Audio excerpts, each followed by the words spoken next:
అందరికీ నమస్కారం అండి. శ్రీదేవి గుమ్మడి ఛానల్కి స్వాగతం. ఈరోజు నేను పెసరపప్పుతో తట్టె ఇడ్లీ ఇంకా ఇడ్లీలు ఎలా చేయాలో చూపించబోతున్నాను.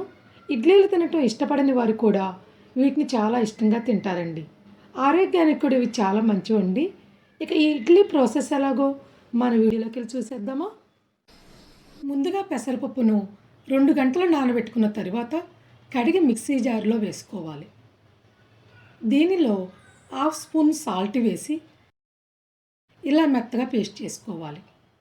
తర్వాత ఈ పిండిని గిన్నెలో వేసుకొని దీనిలో కప్పు బొంబాయి రవ్వ, అరకప్పు పెరుగు, కప్పు క్యారెట్ తురుము, చిటికెడు పసుపు వేసి మంచిగా కలుపుకొని 20 నిమిషాలు పక్కన పెట్టాలి. 20 నిమిషాల తర్వాత ప్యాన్లో 1 స్పూన్ ఆయిల్ వేసి వేడెక్కిన తర్వాత ఆవాలు, జీలకర్ర, పచ్చిశనగపప్పు వేసి వేగిన తర్వాత ఈ తిరగమాతను పిండిలో వేసుకోవాలి. అలాగే దీనిలో కొత్తిమీరను కూడా వేసి కలుపుకోవాలి. కన్సిస్టెన్సీ ఇలా ఉండాలండి. మీకు పిండి గట్టిగా అనిపిస్తే కనుక కొంచెం నీళ్లు పోసి కలుపుకోవచ్చు. మీకు ఇష్టమైతే చిటికెడు బేకింగ్ సోడాను కూడా వేసుకోవచ్చండి. నేను ఇక్కడ వేయలేదు. ఇలా కలుపుకున్న తర్వాత ప్లేట్కి నెయ్యి అప్లై చేసి 3 గరిటెల పిండిని వేసి స్ప్రెడ్ చేసుకోవాలి. తర్వాత స్టవ్ పైన ఒక బౌల్ని పెట్టి 2 గ్లాసుల నీళ్లు పోసుకోవాలి.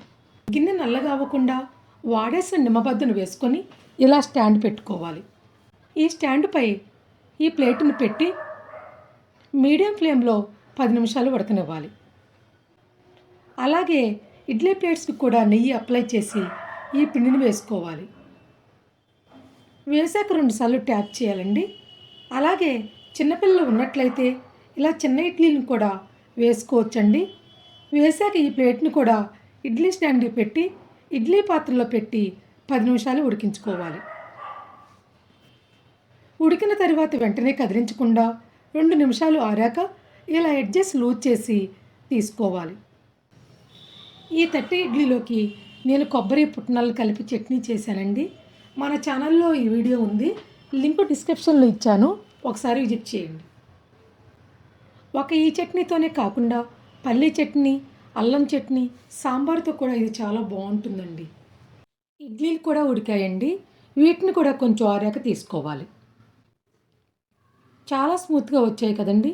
ఈ ఇడ్లీలను సాంబార్తో తింటే చాలా బాగుంటాయి. ఇలా పెసరపప్పుతో అప్పటికప్పుడు ఇడ్లీలను తయారు చేసుకొని వేడివేడిగా తింటే చాలా బాగుంటాయండి. ఇడ్లీ తినని పిల్లలు కూడా చాలా ఇష్టంగా తింటారు కాబట్టి మీరు కూడా తప్పకుండా ట్రై చేయండి.